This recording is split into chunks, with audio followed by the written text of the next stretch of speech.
The Lord be with you. A reading from the Holy Gospel according to Matthew. Jesus says, "Enter through the narrow gate, for the gate is wide and the road broad that leads to destruction, and those who enter through it are many. How narrow the gate and constricted the road that leads to life, and those who find it are few." The Gospel of the Lord.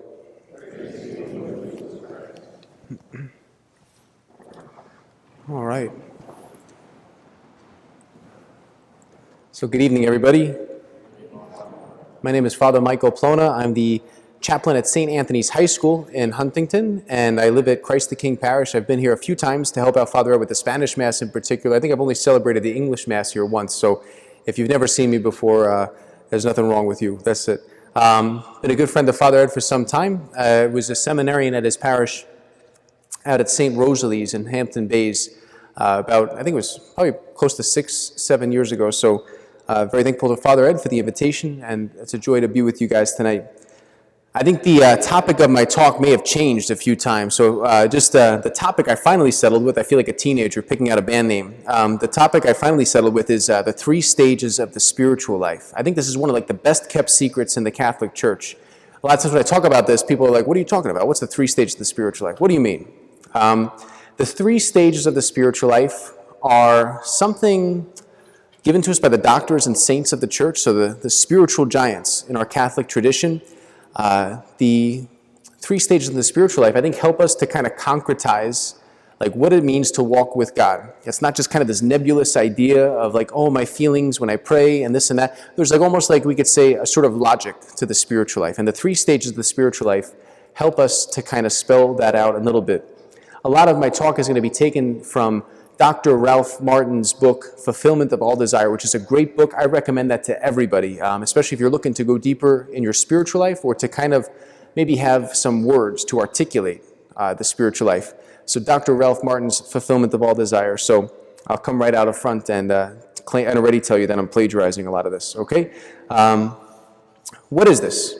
So we can think about, I think, a lot of different things with the spiritual life, but when we think about the spiritual life, I think a lot of times we think about stuff that's kind of reserved just for nuns or monks or priests, all the religious pros. But each and every one of us, by virtue of our baptism, we're called to holiness, we're called to be saints, we're called to embark on the spiritual life. It's not something just meant for a chosen few, it's really for each and every one of us. And the reality is it's either we set out on the spiritual life or we don't. We either choose to be saints or we don't. We either aim for heaven or we don't. So it's not something that's just kind of a nice thing to talk about or to speak about. It's something that's necessary for each and every Catholic Christian, each and every baptized, the call to holiness.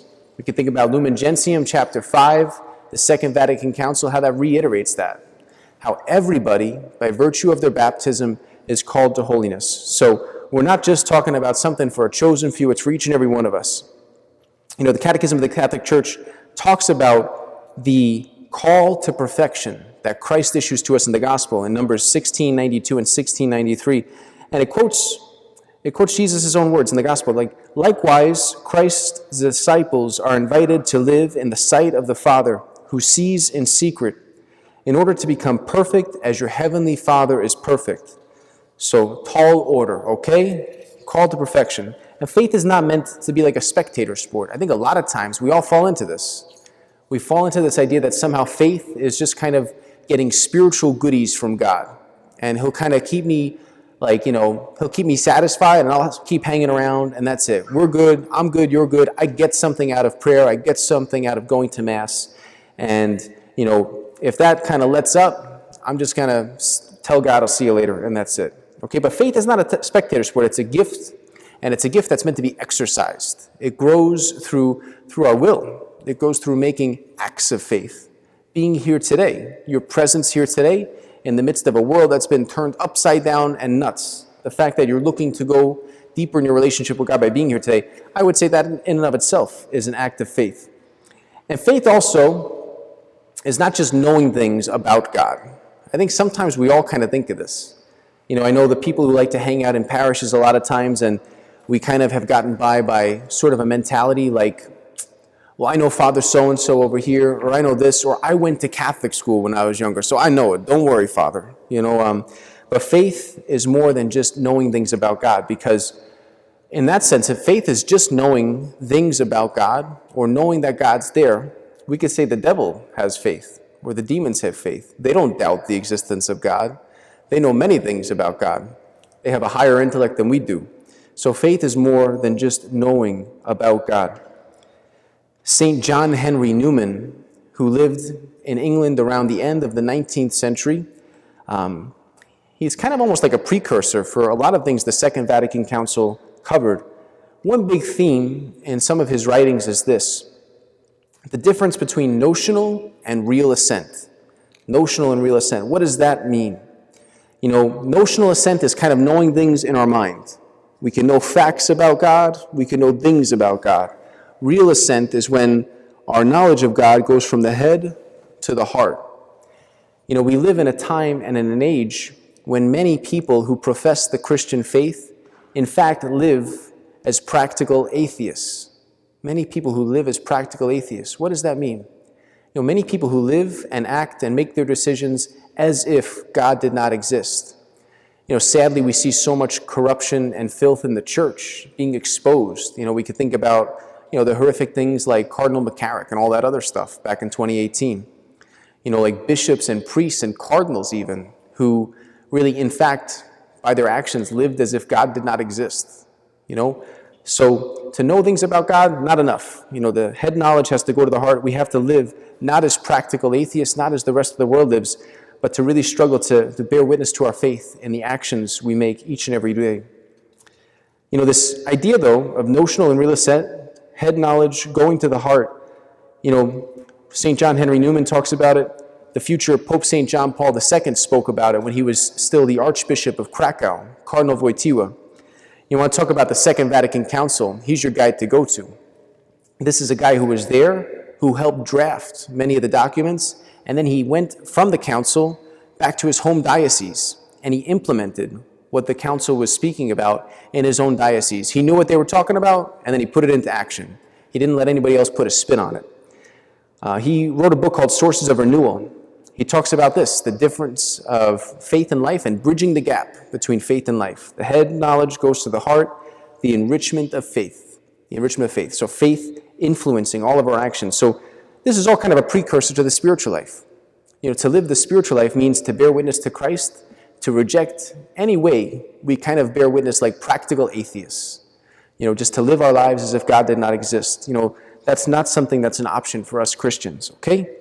So, the 3 stages of the spiritual life. There's 3 stages. If we think about the spiritual life, I think I said before, we can sometimes think about it as this kind of cloudy, nebulous thing, or just cloudy kind of feelings, very unspecified, or there's no real direction or projection to it. And that's not true. The saints and the doctors of the church point us to something that's pretty practical and pretty concrete. And again, I think it's one of the best kept secrets in the church. So the 3 stages of the spiritual life are the Purgative Way, the Eliminative Way, and then the Unitive Way. So the Purgative Way is like the very beginning of the spiritual life. We hear the word purgative, we can think of something like purgatory, being cleansed, being purged, being made clean. What is it? This is really when the soul intentionally chooses to set out on the spiritual life. Everybody comes from a different background, right? Probably a lot of you people here, a lot of you guys out here, maybe some of you folks, you grew up in a Catholic household. Mom and dad went to church, you went to church, it was what you did, you got married in the church, you died in the church, you got buried from the church. That's it. It's just a part of life, Maybe for some of us, we grew up in the church. Maybe for some of us, we grew up in the church, but, we went partying and rocking and rolling on Friday night, and then we swung into church on Sunday. Whatever. Maybe some people were very far from the church. They did like the Father Donald Calloway lifestyle, the guy who was like in gangs and did drugs and everything else, and then had like a miraculously gigantic conversion. That happens. Maybe some people are just kind of somewhere in the middle, like lukewarm, just kind of mediocre at best. Jesus talks about that in Revelation chapter 3, verse 15 and 16. He's going to spit the lukewarm out of his mouth. So don't be lukewarm. That's it. So the lukewarm. So everybody comes from their own background. Everybody comes from their own situation. And everybody's called to holiness. So people that are kind of stuck in the middle, I would say like the mediocre, lukewarm kind of crowd, maybe that's a good amount of society. I'm not the judge. But people in these kind of middle ground, this mediocre kind of ground, they kind of find themselves almost serving two masters. These are the people who kind of like to say things like, well, Father, I'm not really a bad person. I didn't kill anybody. I didn't do that. But yeah, I don't really go to church every Sunday. And, I'm kind of doing my own thing in this relationship. I don't really take my faith into account when I make decisions of, money or family, relationships, my own sexuality, all these other things. I just kind of I do my thing, but I'm not a bad person. I don't wish evil upon other people. Maybe people like that we can kind of see as those in the middle, stuck between serving two masters, on the fence, not sure if they want to go all in for the world or all in for Christ. Or maybe they think they could just walk along the fence all through life, and then at the end, say a nice prayer, and that's it, whatever. St. Teresa of Avila, the great Carmelite mystic from Spain, who lived around the 16th century, she's a real spiritual master and a great spiritual friend to have. She talks about her own personal story. So St. Teresa, she was a nun, a Carmelite nun. So immediately we think, well, she was super holy from the beginning, right? If you go into a convent, you got to be super duper holy, right? And that really wasn't the case in Spain at the time. Back then in Spain, for a young woman to go into the convent, it was kind of like the easy, safe way out.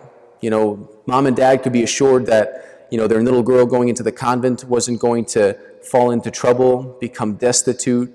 They'd be relatively protected and cared for. Wouldn't have to really worry about their wardrobe every day. But, they would go into the convent. It was a pretty safe, comfortable lifestyle. So it wasn't necessarily like, a young woman being on fire for her faith. I'm going to do this. I'm going to live all for Jesus. Not necessarily for somebody in that day and age to go into the convent.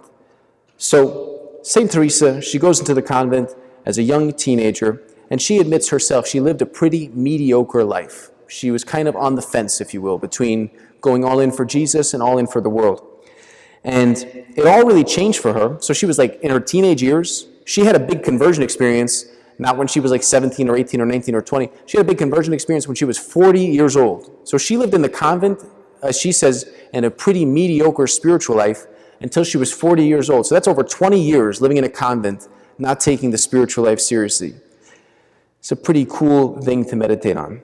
So she talks about what kept her in this place of mediocrity. She had a powerful experience at 40 of meditating on Christ's passion that woke her up spiritually to really embark courageously on the spiritual life. But what was it that kept her in this kind of mediocre place spiritually? This is what she says. Teresa points out that she was given liberal and permissive advice by some priests. We're not talking about politics. Teresa was given liberal and permissive advice by some priests. Quote, what was venial sin, they said, was no sin at all. And what was serious mortal sin, they said was venial. This did me so much harm. It's like we don't even talk about this anymore, right? When was the last time you heard mortal sin or venial sin in a homily? We don't hear it that much. We don't talk about it, right? And what do we even mean by sin? Let's take a back step. Sin fundamentally is telling God, I know what you want me to do, but I'm going to do what I want to do. Sin, we know by baptism, we're cleansed of original sin, but we have concupiscence. We're drawn to sin. We have a tendency to sin. If we don't check that, discipline it, rein it in by grace and self-mastery, we're going to go the way of the world. So, Teresa talks about sin, mortal sin, venial sin. So she says she wasn't taking sin seriously. What was venial sin? That is sin that's not deadly. They said was no sin at all. And what was serious mortal sin, they said was venial. This did me so much harm. We could think about so many things, how the world in so many ways has gone crazy with certain teachings about, sexuality and other things like that. Just to pick on that for a second. It's one thing to kind of struggle with things and to give that struggle to Christ, to bring that struggle into the sacraments, especially confession and the Eucharist. It's healthy in that sense to struggle. It's another thing to say, well, God, I believe what you're saying here, or I know where you're coming from, but I don't really feel like that's my truth. I'm going to do my own thing, you know? I think a lot of people in our world today and in our church, we kind of find ourselves in a place like this. Many people you probably hear in your own lives, maybe people in your own lives who say something like this. I love the way the church reaches out to the poor, but I really don't care for what the church teaches about like sexuality or like relationships or all these other things. I like what it's saying here, but I don't buy that one. And I think the whole premise of that statement misses the boat entirely. To be truly Catholic, to be Catholic does not mean I agree with what the church says about this or that thing or this or that issue. To be Catholic, to be truly Catholic means I believe Jesus Christ is Lord, and the church is the manifestation of his presence here on earth with us. And like the church is a mother, not Bishop so-and-so or Cardinal so-and-so, the church, which is us. Like the teaching he gave to the apostles, sacred scripture, sacred tradition. I believe Jesus is Lord and the church belongs to him. Therefore, I desire to follow Jesus Christ with no strings attached. That's really what it means to be truly Catholic. That's what I think Teresa of Avila is getting at. So Teresa talks about mortal and venial sin. St. Francis de Sales, he says, and we might get to it later on, St. Francis de Sales says this, and this is a pretty good wake-up call. If you have not resolved to not commit mortal sin, you have not yet begun to live the spiritual life. That's when you drop the mic and you walk away. If you have not resolved to not commit mortal sin, you have not yet begun to live the spiritual life. I was saying that back during the election and stuff, with all of the crazy stuff and all the tensions that are still there. I said, guys, okay, these are important things to talk about. They should be discussed in a civil way, but if you're more concerned about who the next president will be or what the next policy will be regarding this or that thing, all important. If you're more concerned about that than whether you are in a state of mortal sin or you are in a state of grace, you have not yet begun to live the spiritual life. Challenging words for each and every one of us. What do we mean by mortal sin? We'll do a quick refresher here. Mortal sin, serious matter, full consent, full knowledge. We know what we're doing, we know it's wrong, we go and do it anyway. Okay? Mortal sin. That's the kind of sin that kills our relationship with God, right? So if we die in a state of mortal sin, unrepentant, that's what hell is. It's not being able to return to God after death in that state, okay? Anyway, that's enough about sin. St. Teresa of Avila, she says this, the seriousness of sin, another thing that kept her in this state of mediocrity, the seriousness of sin, we look at the cross, we see that God takes sin seriously. When we look at the cross, we have to say God takes sin seriously. Sometimes we have this mentality with mercy. I love divine mercy. I've been to Krakow a number of times. St. Faustina is my friend. I love divine mercy, but divine mercy doesn't mean God doesn't take sin seriously. Every time we look at the cross, we can see how God takes sin seriously. And that God conquers sin by his passion, death, and resurrection, and that, God loves us so much, he comes to us where we're at, but he loves us too much to keep us where we're at, to leave us where we're at. So the seriousness of sin too. Another thing St. Teresa says that kept her in this state of mediocrity, occasions of sin. Who are the people and what are the places that lead me to sin? What do I do about them? We remember this in like the old school act of contrition, right? To avoid the near occasion to sin. If you have an addiction to pornography, get away from the computer. It's an occasion to sin. Or put it in a public place, whatever. If you have this one person in your life that every time you're around, they bring you to a dark place and you lash out in anger, or you gossip, then maybe avoid that person for a while at least. Occasions of sin. Self-reliance. Self-reliance. We can all get pretty full of ourselves and, we can all think we know how we're supposed to do everything. But, fundamentally speaking, spiritually, we have to first come to God like helpless children. That's how he wants us to relate to him. God doesn't want us to relate to him as if we have all the correct answers or we can kind of go toe-to-toe with him. Like spiritually speaking, we have to approach God like helpless little children before their mom or dad. The only thing we have to offer to God, you know what it is? Just like a little baby, it's like a stinky diaper. That's it. A mom and dad loves their baby, not because of anything the baby's done to earn their love. It's who the mom or the dad is. God loves us not because of anything we've done, but because of who he is. And that's how we have to rely and depend on him. It's like the most basic form of love, right? To need someone. We need God in that sense. Again, St. Francis de Sales, moving on. St. Francis de Sales. He was another big precursor to the Second Vatican Council. He talked about the universal call to holiness before it was very in fashion. And again, he was someone else who talked about bridging the gap between faith and daily life. He talks about this, and we're still in the Purgative Way, first stage, okay? Purgative Way, he talks about, again, to resolve to not commit mortal sin and frequent confession. He even recommends this, weekly confession. Maybe for some of the folks here who are a little bit older, you remember going to Saturday at the church, and there was a line for confession. You know, they say now, like, the worst place to die as a priest would be the confessional, because it could take people weeks to find you. You know, weekly confession.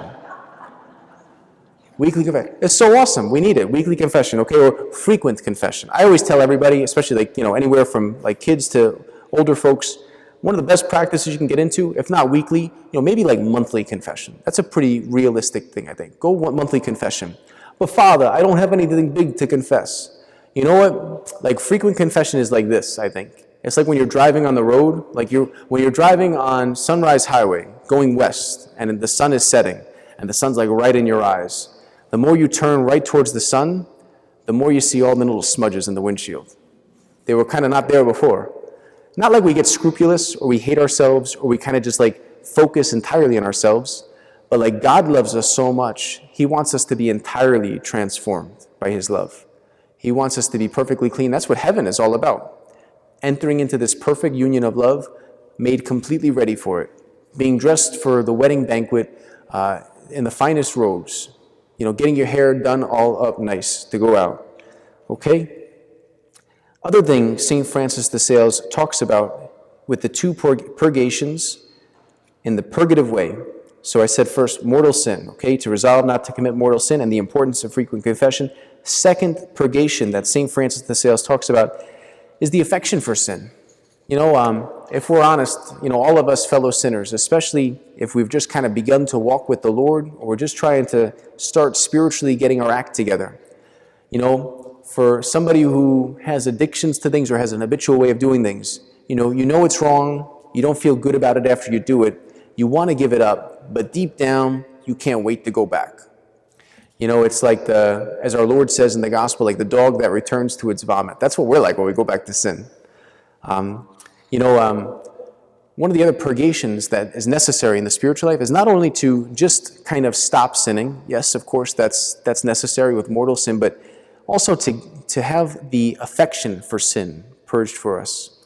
You know, we're not meant to live the entirety of the spiritual life just kind of white-knuckling our way through. Oh, I really wish I could do X, Y, or Z. I really want to go back to the casino and hit that slot machine, but I can't. I know I can't do it. I got to be a Christian.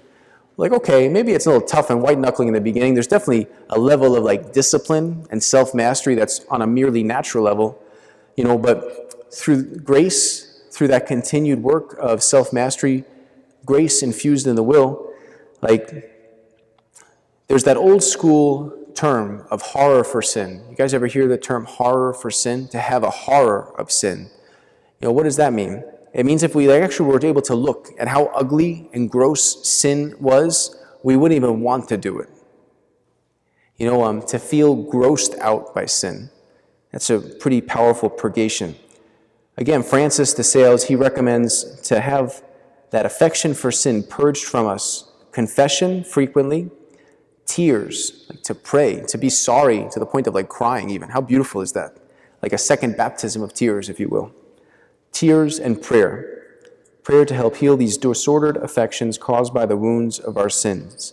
You know, and it's by Jesus' wounds that we're healed. That was the original title of the talk. That's okay. The importance of prayer. So we can't do the spiritual life without prayer. But Father, I don't like praying the rosary. I got crazy kids or crazy grandkids running all over me. How do I pray? What am I supposed to do? I can't go to the church for a long time. How do I pray?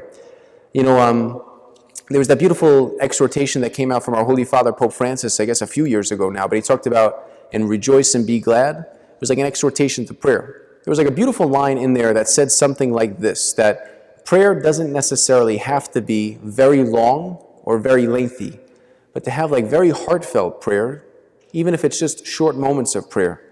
That really echoes right back to the doctors of the church. This is what St. Francis de Sales says. I love this.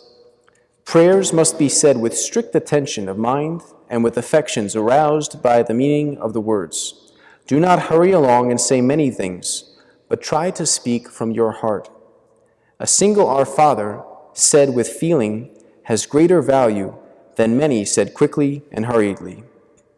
For Father Ed and for myself as a priest, you make a promise to say certain prayers every day. It's called the Liturgy of the Hours. You take a formal promise to your bishop to promise to pray these prayers every day. A priest needs to say Mass basically every day. A priest needs to do certain things, spiritually speaking. But as a mom or a dad or as a grandfather or grandmother or daughter or son, there's not that same kind of obligation to say those prayers to the church, to pray on behalf of the church in that manner. But, we're all called to pray. So I can't just say one little Our Father, put the book away and kind of take it easy, kick my feet up and have a beer. But at the same time, we're called, each and every one of us, to enter into prayer from the heart.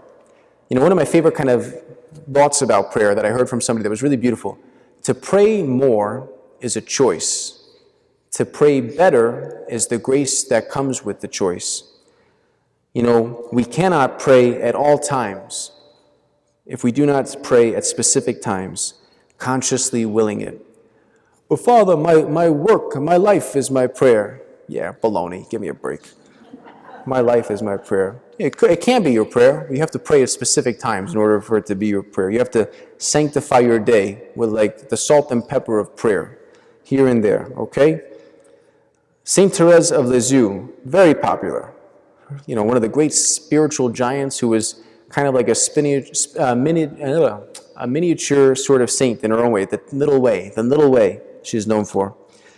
She talks about this purgation in the Purgative Way as well. And I'm going to focus a little bit more in case you haven't already figured out on the Purgative Way. Because this is where all of us begin, and we all have to pass through, and where many of us find ourselves. So St. Teresa of the Little Way, she talks about the necessity of daily self-denial and service of love. I can't fast on bread and water every day, Father. You don't need to fast on bread and water every day. In fact, if you have a medical condition, that probably would not be the most prudent thing sometimes. But we're all called to some sort of penitential lifestyle. We're all called to kind of deny ourselves and to grow in love through service. A part of me, honestly, this is just me personally, a part of me really hates the whole thing of giving up stuff for Lent. Because I think more often than not, a lot of us just make it into this stupid game, and we think we've got our penance done for the whole year. I gave up beer, I gave up chocolate, and I did it for 40 days. I still haven't made a good confession in 30 years. I still treat my loved ones like garbage. But hey, I did it. I kind of hate that. And I think sometimes we even make it into a competition with ourselves or with others. I just was talking to somebody recently, and I won't say who it was, who has a pretty difficult job, and they kind of told me, I would love to come over to you to have a drink, but unfortunately I gave up alcohol for Lent. I would never recommend this again to anyone in my position. But anyway, we're kind of called to a Lenten lifestyle in some way, shape, or form every day. Christian life is like a penitential life in that sense. What St. Teresa's mortifications look like? How did she deny herself? How did she live out penance? She talks about denying yourself in different ways. She talks about the self-denial of waiting. We live in a society where we don't have to wait for anything. You press refresh, you get news from around the world on your phone or on the internet.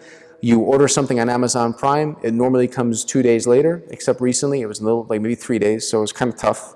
You get Netflix, you watch whatever movie you want, whenever you want, however long you want. Then you press pause and you come back. Our whole society is kind of about instant gratification, so it's hard to wait. I know where I'm at in the school, many of the students have still been waiting for their official results for their college applications and stuff, and the waiting part itself, how it kills us. It's waiting. So she talks about even just embracing waiting, how that overcomes our self-will, our pride, and our stubbornness.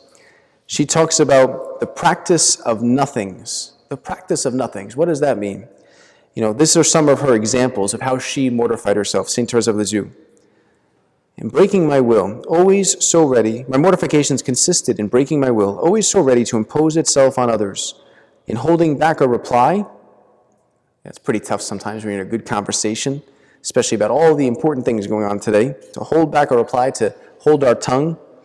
in rendering little services without any recognition, putting a dish in the sink, taking out the trash, in not leaning my back against the support when seated.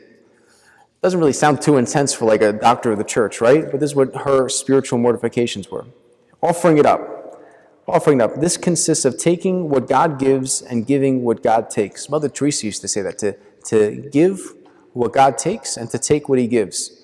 If you can live your life, the duties of your state of life, as a mom or a dad, a husband, wife, whatever, if you can live the duties of your state in life, go do your thing in the world, pray every day, frequent the sacraments, and not lose your mind and not fall into sin, that's pretty good penance these days. It takes heroic virtue, honestly, just to live as a Christian today. To not lose your cool driving on the road, to not lose your mind going on social media, or to deny yourself even these things. It really does take, and I'm not trying to sound dramatic, heroic virtue to live as a Christian today. Just to live like a decent human being and a Christian today. It's hard. It's penitential.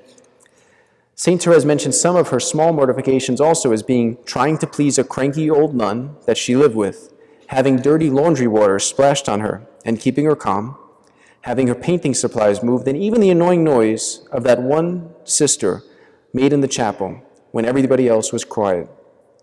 Through a simple childlike love, St. Teresa was able to turn these simple annoyances into a gift of love for Jesus. How beautiful is that? We have a million opportunities like this every day.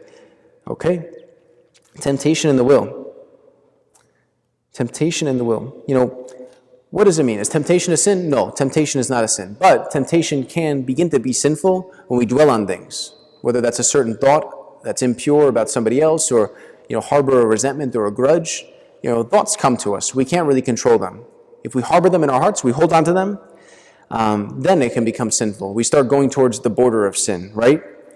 Father Chad Rippinger, he's a well-known, renowned exorcist in America. I think he's originally from Wisconsin. He actually says something pretty fascinating that's also pretty powerful to meditate on. He says that the demons are slaves of Christ. The demons are slaves of Christ. That's one thing we have in common with the demons. The demons are slaves of Christ. What does he mean? What does he mean? It means that God, in his infinite mercy, puts a limit to evil. God, nothing escapes his will, whether his active will or what he allows to happen. The devil, kind of like a chained up dog, he doesn't have any more leeway, any more freedom, any more power than what God allows him to have. And when we experience evil and suffering, whether that's from a natural level or a supernatural level, it's all aimed, it all has the purpose of bringing about our sanctification. It all has the purpose of bringing about our sanctification. So the ordinary way that demons act on us is not through levitating or spinning around and spitting out green soup. The ordinary way that demons work on us is through temptation. Through temptation. Being tempted to, again, pick on a couple of sins here, the temptation to look at pornography, the temptation to steal some pens from work, the temptation to talk negatively about a coworker, the temptation to snap at a spouse. All these temptations. It's by our will in cooperation with God's grace. When we resist temptation, that's how we actually grow in virtue. If you find yourself particularly troubled with one vice, with one sin, that's actually God working in you in a powerful way to make you stronger in that virtue. To make you stronger in that virtue. For the man who struggles with pornography, to grow in the virtue of chastity, to live chastity in a heroic way.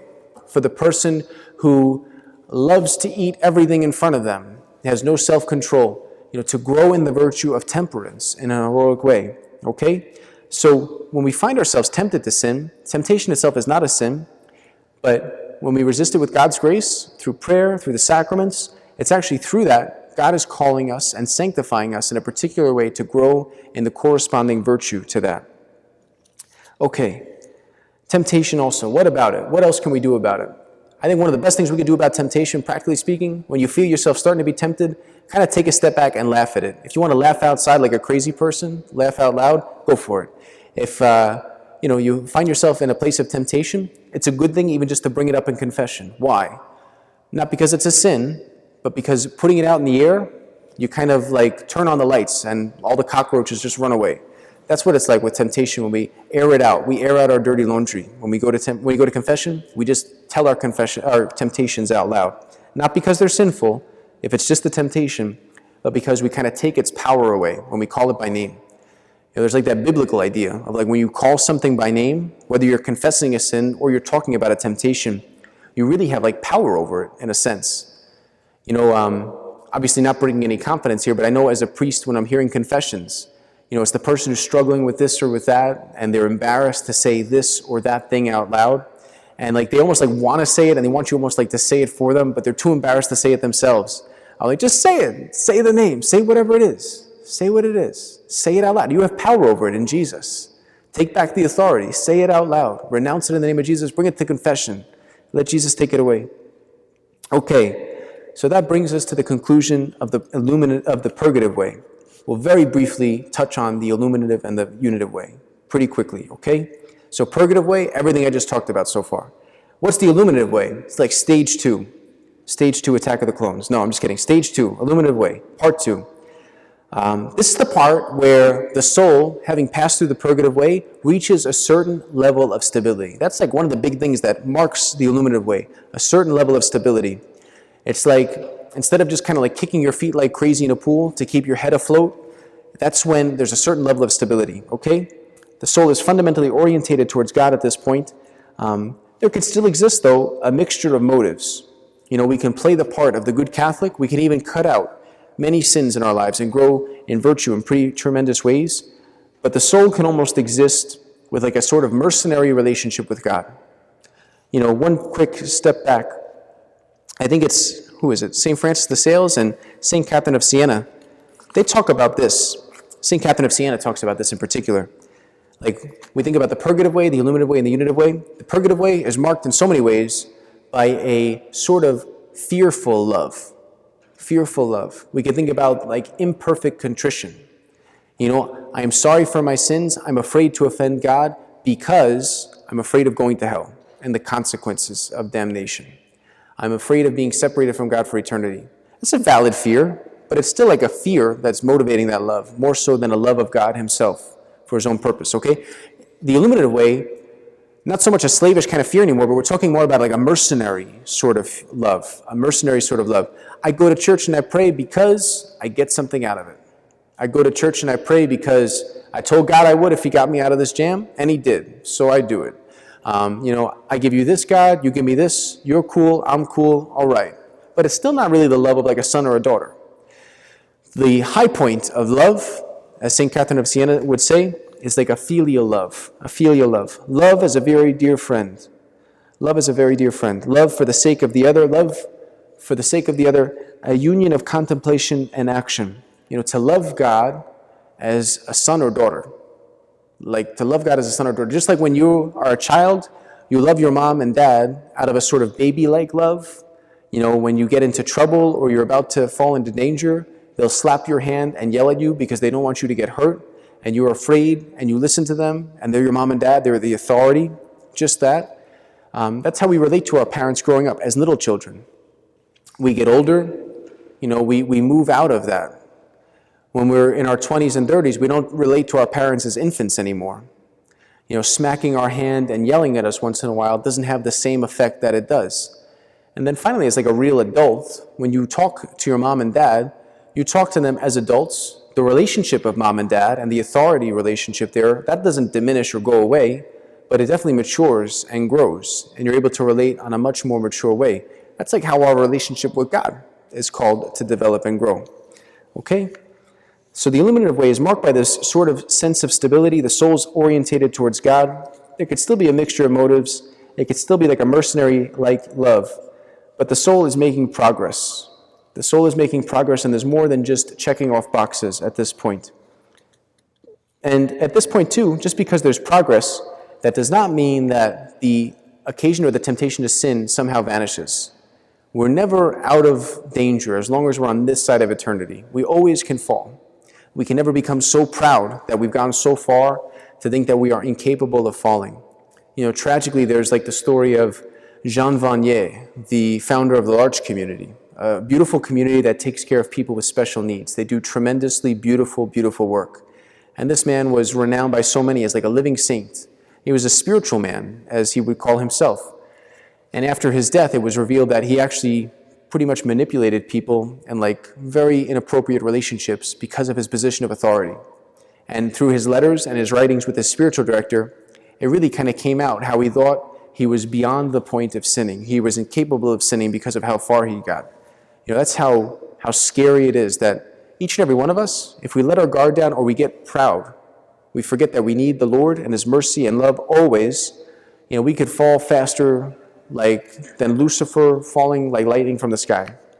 So the ability to fall never goes away.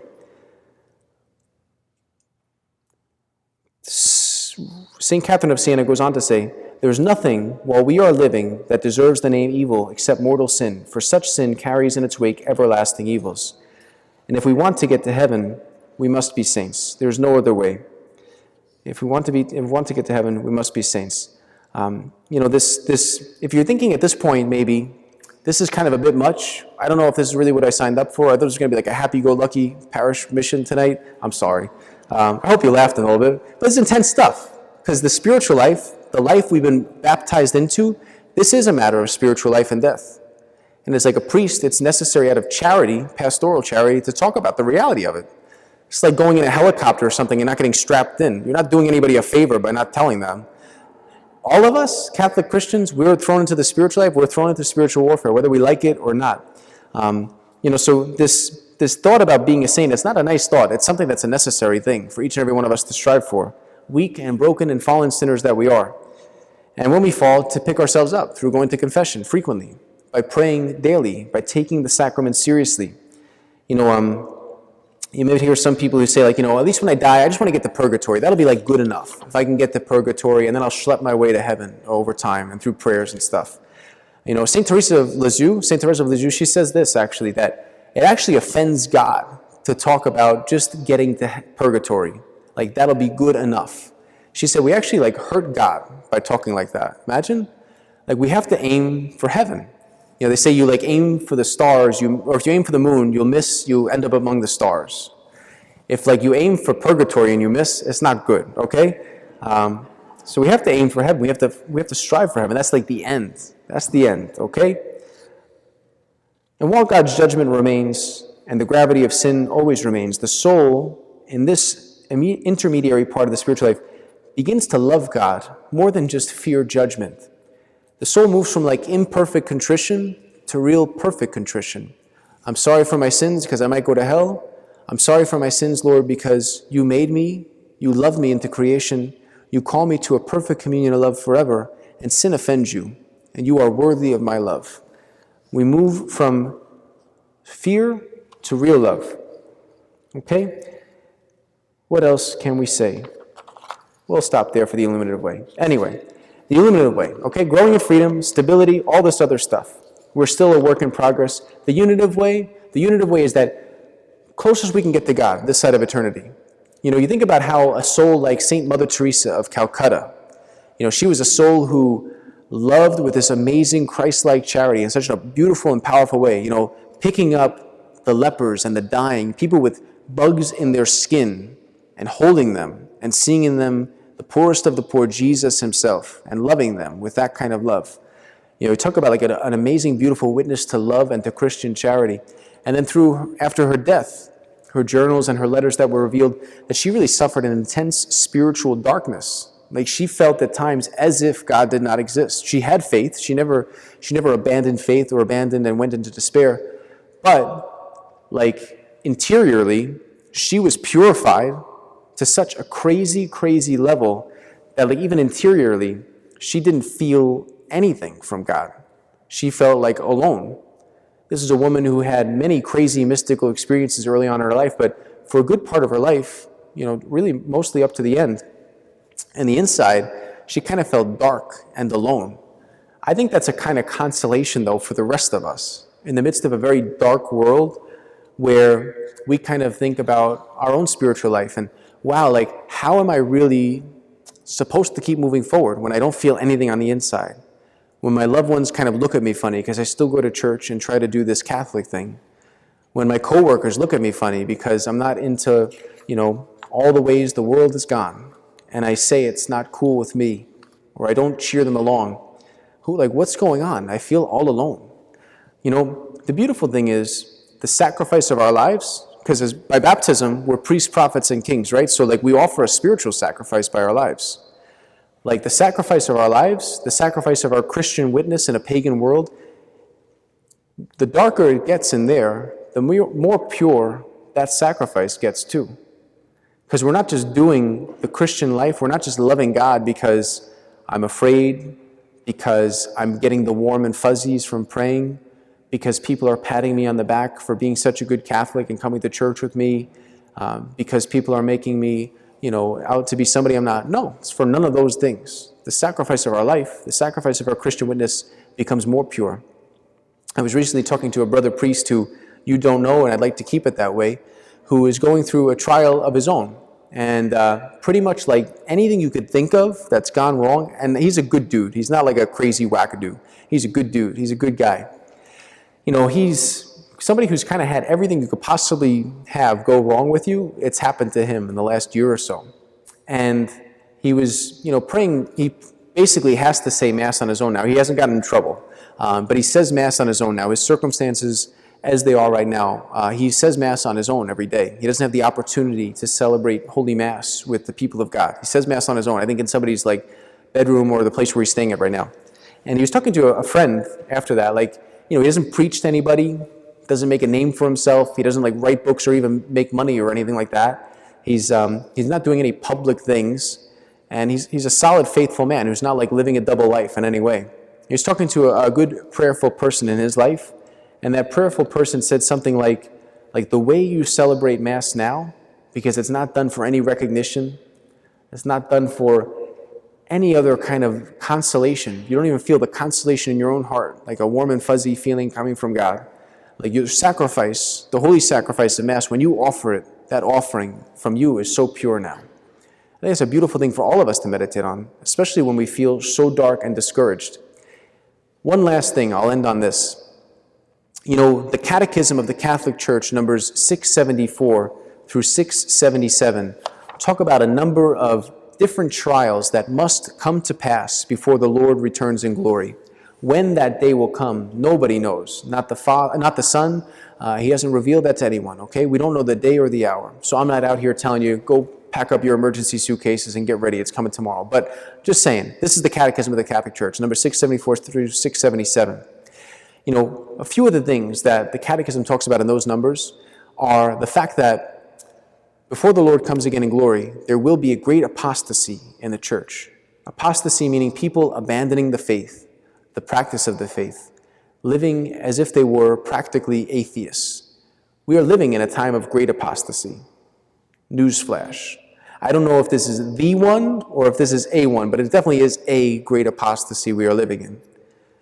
To have even bishops and cardinals of the Holy Catholic Church call into question the most fundamental things about the sanctity of life, the dignity of the family and marriage, and human sexuality itself.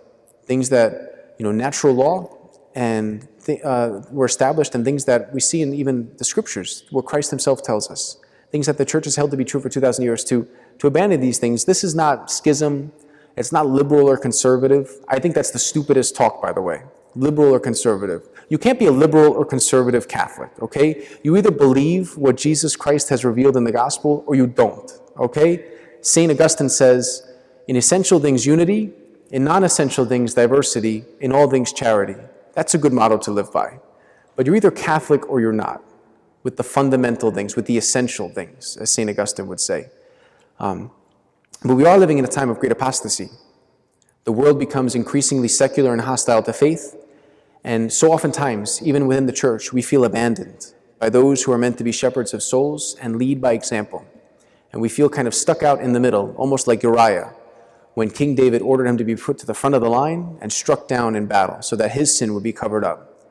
We, those who are trying to be faithful, can oftentimes feel like Uriah, I think, living in this time of great apostasy in which we find ourselves in. The Catechism goes on to talk about in number 677 that the church will triumph in history not through a gradual ascension or progression in history, meaning the church won't get bigger and more powerful as time goes on in worldly terms. People will not continue to bow down to cardinals and bishops and priests just because they're cardinals and bishops and priests. We see that now, okay? The church isn't getting like more powerful in the eyes of the world. It's getting weaker in the eyes of the world. The Catechism, number 677, says this has to happen. This has to happen. Like just like our Lord went to Calvary and died a real human death, visibly speaking, the church itself must look as if it were dead. We know that our Lord's promise never changes, that the gates of the netherworld will not prevail against the church, that the church will remain, the church militant, us, will remain until the end of time. But from a worldly point of view, it's going to look as if it was dead. Catechism 677. And through this gradual degeneration of the church, if you will, it's in and through that God will act powerfully and his bride will come down from heaven. The church will triumph not through any of our works, but through his work, and his work working in us. And the church, as Ratzinger himself said back in like the early 70s, prophesying about, I believe, even our times now, we're going to live into a time, and we're living in it right now, when the church will get smaller. The church will get smaller. But through that, the church will get purer and more intentional. And through that, everybody who professes to be a Catholic, it's not going to be enough just to keep this kind of stuff in a book anymore. This is going to have to be the way each and every one of us choose to live if we're going to call ourselves Catholic in this pagan, corrupt world that we live in. To live the truth in charity and clarity in the midst of a world that is going off the hinges. That's really our duty for each and every one of us, that universal call to holiness, the call to be a saint. Because in the end, really fundamentally, it's saints or nothing.